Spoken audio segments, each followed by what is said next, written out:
Geranium ಗಿಡನ generation plant ಅಂತಲೇ ಹೇಳ್ಬೋದು. ನಾನು ನೋಡಿರೋ ಹಾಗೆ ನಾನು ಹುಟ್ಟೋಕ್ಕೆ ಮುಂಚೆಯಿಂದನೂ ಈ ಜಿರೇನಿಯಂ ಗಿಡಗಳು ನಮ್ಮ ಮನೇಲಿತ್ತು.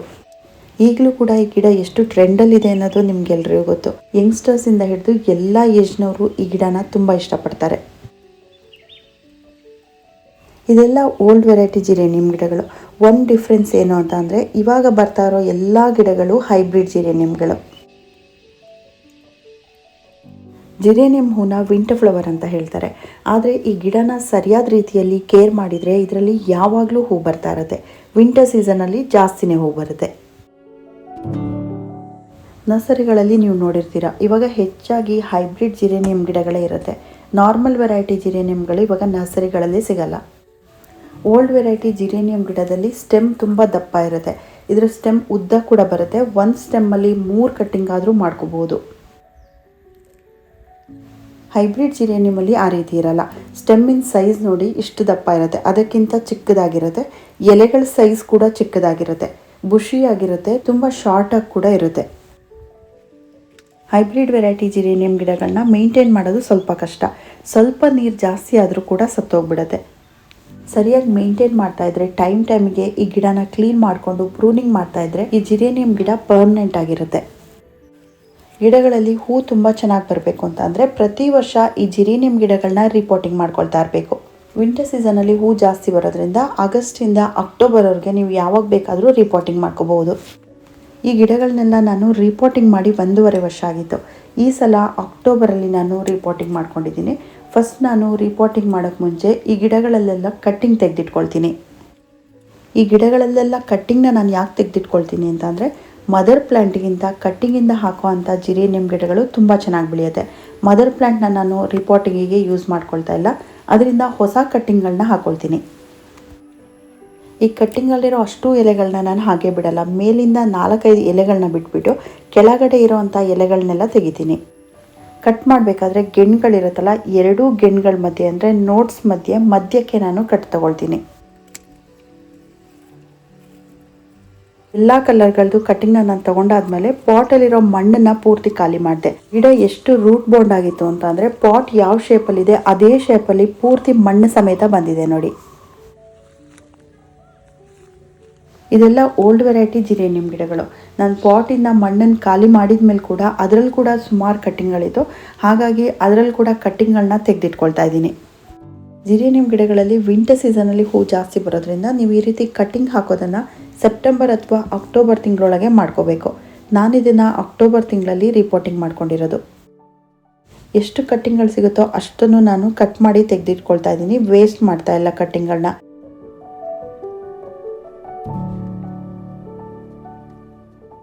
ಇದೇ ಪಾಟ್ಗಳಲ್ಲಿ ನಾನು ಜಿರೇನಿಯಂ ಗಿಡಗಳನ್ನ ಹಾಕಿರೋದು. ಇದನ್ನು ಖಾಲಿ ಮಾಡಿಬಿಟ್ಟು ಹೊಸ ಪಾಟ್ ಮಿಕ್ಸ್ನ ತುಂಬಿಸಿಟ್ಕೊಂಡಿದ್ದೀನಿ. ಇದು 12 ಇಂಚಿನ ದೊಡ್ಡ ಪಾಟ್ ಆಗಿರೋದ್ರಿಂದ ಒಂದೊಂದು ಪಾಟಿಗೆ 3ರಿಂದ 4 ಕಟ್ಟಿಂಗ್ಗಳನ್ನ ಹಾಕೋಣ ಅಂದ್ಕೊಂಡು ಎಲ್ಲದಕ್ಕೂ ಕೌಂಟ್ ಮಾಡಿಬಿಟ್ಟು ಹಾಕ್ಕೊಂಡು ಬರ್ತಾಯಿದ್ದೀನಿ.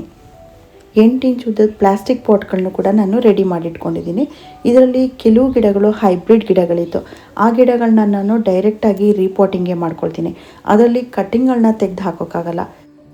ಕಟ್ಟಿಂಗ್ಗಳು ಚಿಕ್ಕದಾಗಿರುತ್ತೆ. ಅದರಲ್ಲಿ ನಾವು ಕಟ್ಟಿಂಗ್ ತೆಗೆದು ಹಾಕಿದರೆ ಹೈಬ್ರಿಡ್ ವೆರೈಟಿಯಲ್ಲಿ ಬರೋದು ತುಂಬ ಕಷ್ಟ.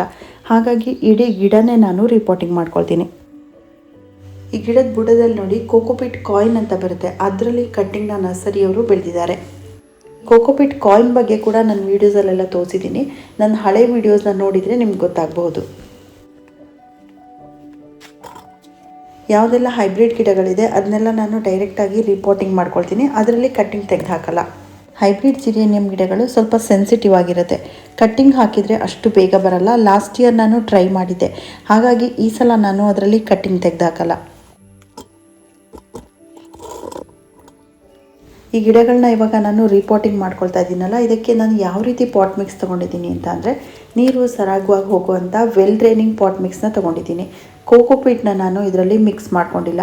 ಈ ಗಿಡಕ್ಕೆ ಮಾಯ್ಶ್ಚರ್ ಜಾಸ್ತಿ ಇರಬಾರ್ದು, ಹಾಗಾಗಿ ಕೋಕೋಪೀಟ್ನ ಮಿಕ್ಸ್ ಮಾಡ್ಕೊಂಡಿಲ್ಲ. ತುಂಬ ಲೈಟ್ ವೆಯ್ಟ್ ಆಗಿರೋ ಪಾಟ್ ಮಿಕ್ಸ್ನ ತಗೋಬೇಕು.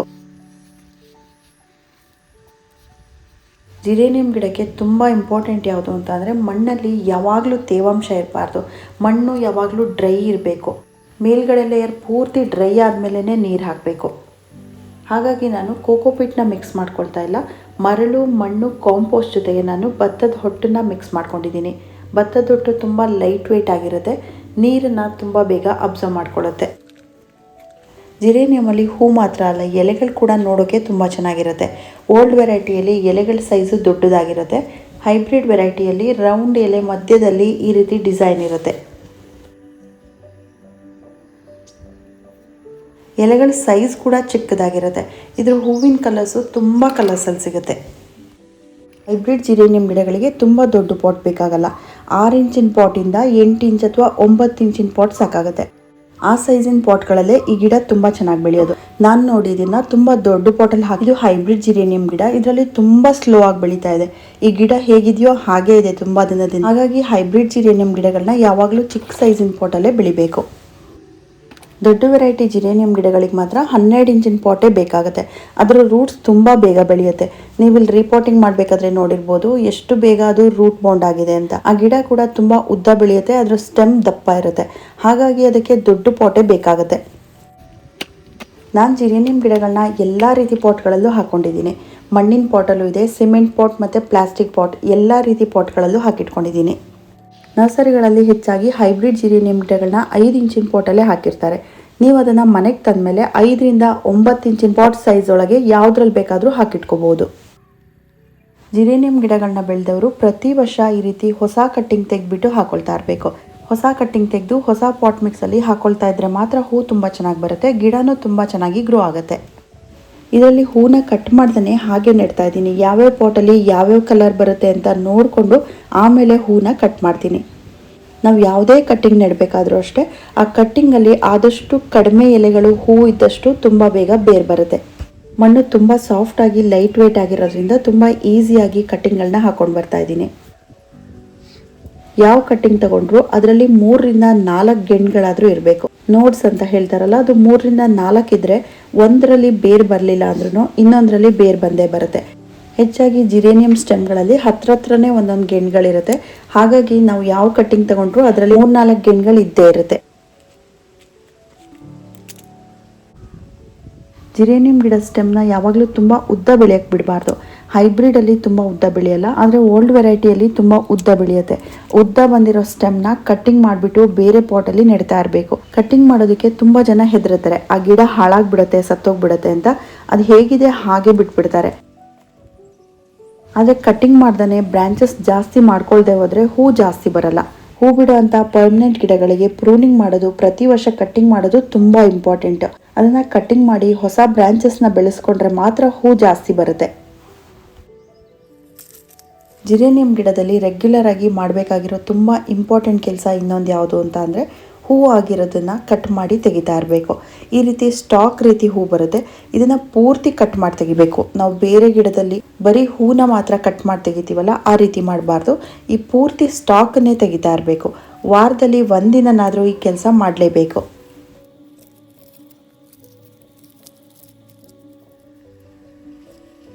ಎಲೆಗಳು ತುಂಬ ಬೇಗ ಹಣ್ಣಾಗ್ತಾ ಇರುತ್ತೆ, ಎಲ್ಲೋ ಆಗ್ತಾ ಇರುತ್ತೆ. ಇದನ್ನ ಕೂಡ ನೀವು ರೆಗ್ಯುಲರ್ ಆಗಿ ಕ್ಲೀನ್ ಮಾಡ್ಕೊಳ್ತಾನೆ ಇರಬೇಕು. ಜಿರೇನಿಯಂ ಬೆಳೆದಿರೋರು ವಾರದಲ್ಲಿ 1 ದಿನನಾದರೂ ಈ ಕೆಲಸನ ಮಾಡಲೇಬೇಕು.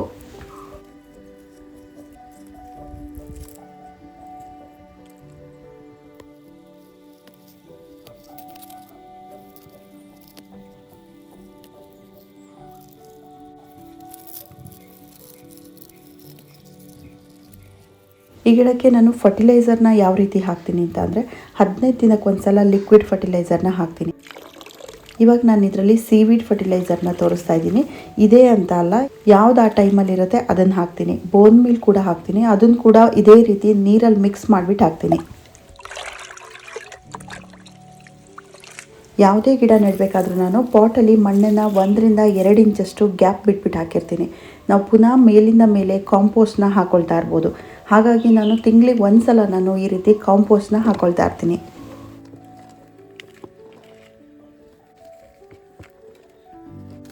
ಇದಿಷ್ಟು ಫರ್ಟಿಲೈಸರ್ ಮಧ್ಯೆ ಒಂದೊಂದು ದಿನ ಕಾಫಿ ಡಿಕಾಕ್ಷನ್ ಮಾಡಿದ್ಮೇಲೆ ಉಳಿದಿರೋ ಪೌಡರ್ ಇರುತ್ತಲ್ಲ ಅದನ್ನು ಕೂಡ ಹಾಕ್ತೀನಿ. ಈರುಳ್ಳಿ ಬೆಳ್ಳುಳ್ಳಿದು ಸಿಪ್ಪೆಗಳನ್ನು ಕೂಡ ಹಾಕ್ತೀನಿ. ಜಿರೇನಿಯಂ ಗಿಡಗಳನ್ನ ನಾರ್ತ್ ಇಂಡಿಯಾದಲ್ಲಿ ಸೀಡ್ಸಿಂದ ಕೂಡ ಬೆಳೀತಾರಂತೆ, ಆದರೆ ಇಲ್ಲಿ ಬೆಳೆಯೋದ್ರ ಬಗ್ಗೆ ನನಗೆ ಗೊತ್ತಿಲ್ಲ. ಕಟ್ಟಿಂಗ್ ಹಾಕಿ ಬೆಳೆಯೋದ್ರಲ್ಲಿ ತುಂಬ ಬೇಗ ರೂಟ್ಸ್ ಬರುತ್ತೆ. ಸಮ್ಮರಲ್ಲಿ ಟೆಂಪ್ರೇಚರ್ ತುಂಬ ಜಾಸ್ತಿ ಇದ್ದಾಗ ಕಟ್ಟಿಂಗ್ ಹಾಕಬಾರ್ದು. ಅದು ಬಿಟ್ಟು ವರ್ಷದ ಬೇರೆ ಯಾವ ಟೈಮಲ್ಲಿ ಬೇಕಾದರೂ ನೀವು ಕಟ್ಟಿಂಗ್ ಹಾಕ್ಬೋದು. ಯಾವ ಊರುಗಳಲ್ಲಿ ಸಮ್ಮರಲ್ಲಿ 35 ಡಿಗ್ರಿಗಿಂತ ಜಾಸ್ತಿ ಟೆಂಪ್ರೇಚರ್ ಇರುತ್ತೆ ಅಂಥವರು ಈ ಗಿಡನ ಬಿಸಿಲಲ್ಲಿ ಇಡಲೇಬಾರ್ದು. ಪೂರ್ತಿ ನೆರಳಲ್ಲಿ ಇಡಬೇಕು, ಆದರೆ ಬೆಳಕು ಚೆನ್ನಾಗಿ ಬರ್ತಾ ಇರಬೇಕು. ಇದು ಹೂ ಬಿಡೋ ಗಿಡ ಆಗಿರೋದ್ರಿಂದ ದಿನಕ್ಕೆ 5-6 ಗಂಟೆ ಬಿಸಿಲು ಇದಕ್ಕೆ ಬೇಕೇ ಬೇಕು. ಆದರೆ ಸಮ್ಮರಲ್ಲಿ ಟೆಂಪ್ರೇಚರ್ ತುಂಬ ಜಾಸ್ತಿ ಇರೋದ್ರಿಂದ ದಿನಕ್ಕೆ 2 ಗಂಟೆ ಬಿಸಿಲು ಬಿದ್ದರೂ ಸಾಕಾಗತ್ತೆ. ಜಿರೇನಿಯಂ ಬೇರ್ಗಳು ಬೇಗ ಬೆಳೆಯೋದ್ರಿಂದ ಮಣ್ಣು ತುಂಬ ಬೇಗ ಗಟ್ಟಿ ಆಗ್ತಾ ಇರುತ್ತೆ. ಹಾಗಾಗಿ ಮೇಲ್ಗಡೆ ಇರೋ ಮಣ್ಣನ್ನು 15 ದಿನಕ್ಕೊಂದ್ಸಲ ಕುಬಕ್ಬಿಟ್ಟು ಲೂಸ್ ಮಾಡ್ತಾ ಇರಬೇಕು. ಮೇಲ್ಗಡೆ ಮಣ್ಣು ಪೂರ್ತಿ ಒಣಗಿದ ಮೇಲೆ ನೀರು ಹಾಕಬೇಕು. ಈ ಗಿಡಕ್ಕೆ ನೀರು ಜಾಸ್ತಿ ಆದರೆ ತುಂಬ ಬೇಗ ಸತ್ತೋಗುತ್ತೆ. ಮಳೆಗಾಲದಲ್ಲಿ ಈ ಜಿರೇನಿಯಂ ಗಿಡಗಳನ್ನ ಸ್ವಲ್ಪನೂ ಮಳೆ ನೀರು ಬೀಳದೇ ಇರೋ ಕಡೆ ತೆಗೆದಿಡಬೇಕು. ತಿಂಗಳಿಗೆ ಒಂದ್ಸಲ ಫಂಗಿಸೈಡ್ ಪೌಡರ್ನ ನೀರಿನ ಜೊತೆ ಮಿಕ್ಸ್ ಮಾಡಿಬಿಟ್ಟು ಸ್ಪ್ರೇ ಮಾಡ್ತಾ ಇರಬೇಕು. ಮಳೆಗಾಲದಲ್ಲಿ ತುಂಬ ಬೇಗ ಗಿಡಕ್ಕೆ ಫಂಗಸ್ ಆಗ್ತಾ ಇರುತ್ತೆ.